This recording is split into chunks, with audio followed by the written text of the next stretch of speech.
মা, জানো, শুনলাম বৌদি নাকি আজকে বাড়ি যাবে। ওর মায়ের নাকি কি শরীর খারাপ হয়েছে, সেই জন্য যাবে। তুমি কিন্তু একদম যেতে দেবে না, বলে দিলাম। হ্যাঁ, বাড়ির কাজগুলো কে করবে? একই তোমার হাতের ব্যথা, কি হিসাবে যেতে চাই বলো তো? ওর মায়ের শরীর খারাপ, ঠিক ঠিক হয়ে যাবে। তোমার হাতের ব্যথা নিয়ে তুমি কি করে কাজ করবো বলো তো? সত্যি বাবা। মা, শুনলাম নাকি বৌদির মায়ের খুব শরীর খারাপ। তো ওকে বলো না দুদিন বাড়ি যেতে, বাড়ি গিয়ে যেন মায়ের সেবা করে আসে। হ্যাঁ, কারণ শুধু শুধু ওর মা একা থাকে, তো ওর মার কাছে গিয়ে সেবা করে আসুক। আর এদিকে তো আমি আছি, তোমার কোনো সমস্যা হবে না। ও ওর মাকে সেবা করবে, আমি তোমাকে সেবা করব। ঠিক আছে? মা, দেখো দেখো, বৌদিকে দাদা শাড়ি এনে দিয়েছে। ওই আমাদের তো দেখায়নি, আমি তো টুক করে নিয়ে আসলাম ওর ঘর থেকে তোমাকে দেখাবো বলে। দেখেছো, শাড়ি কিনে দিয়েছে। কই তুমি আমি বললে তো দাদা তখন এনে দেয় না। হ্যাঁ, দেখেছো তো কিভাবে বৌদি দাদাকে বশ করে রেখেছে। এর জন্য আমাদের কিচ্ছু এনে দেয় না।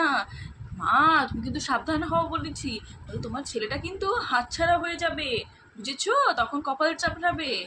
হ্যাঁ, কি সুন্দর শাড়ি এনে দিয়েছে। মা, বৌদি নতুন শাড়ি কে দিয়েছে? দাদা নাকি? শাড়িটা কিন্তু বেশ হয়েছে। তো এটা পরে তো ভ্যালেন্টাইন ডেতে দাদার সাথে ঘুরতে যেতে পারো। খুব সুন্দর লাগবে। ও, তুমি মাকে নিয়ে চিন্তা করো না তো, মায়ের দিকটা আমি ম্যানেজ করে নেবো। ঠিক আছে, তোমরা ঘুরে এসো। মা, জানো, দেখলাম বৌদিকে চুড়িদার পরে কোথায় বেরোলো। হ্যাঁ, বাড়ির বউ চুড়িদার পরে বেরিয়েছে। মান সম্মান তো সব নষ্ট হয়ে গেল আমাদের গো। হ্যাঁ, তুমি কিছু বলো বৌদিকে, তুমি কিছু বলো না দেখি না, লাই পেয়ে গেছে। এরপরে দেখবে দুদিন পরে দেখবে জিন্স টপ পরে ঘুরে বেড়াচ্ছে, তখন কপাল চাপড়াবে। বুঝেছো? এখন থেকে একটু শাসন করো বৌদিকে, নয়তো পরে বুঝবে ঠেলা। আরে বৌদি, এই গরমের মধ্যে শাড়ি পরে কোথায় যাচ্ছ? হ্যাঁ, এসব শাড়ি ফাড়ি খোলো, যাও জিন্স আর কুর্তি পরে চলে যাও তো। শাড়ি পরে কেউ গরমে রাস্তায় বেরোয়? কি যে করো না তুমি। ও, মাকে নিয়ে চিন্তা করো না তো, মাকে আমি ম্যানেজ করে নেবো। যাও যাও যাও, শাড়িটা চেঞ্জ করে কুর্তি আর জিন্স পরে চলে যাও। যাও। মা, জানো, আমি শুনলাম বৌদি নাকি ফোনে কাকে বলছিল কি পার্লারের কাজ শিখবে।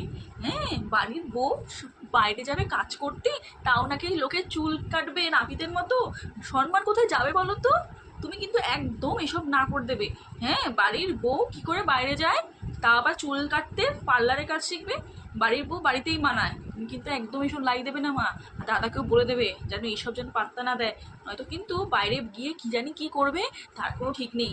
তুমি একদম শাসন করবে আজকে বৌদিকে আসলেই, বুঝেছো? আচ্ছা বৌদি, আমি তো শুনছি তুমি অনেক দূর পড়াশোনা করেছো, তো সেই পড়াশোনাটাকে নষ্ট কেন করছো? আচ্ছা, তুমি যা পড়াশোনা করেছো সেখানে তো একটা ভালো চাকরি তুমি পেয়ে যাবে। শুধু শুধু কেন সেটাকে নষ্ট করছো? আজকে একটা বাবা মা পড়াশোনা শেখায় নিশ্চয়ই নিজের পায়ে দাঁড়ানোর জন্যে।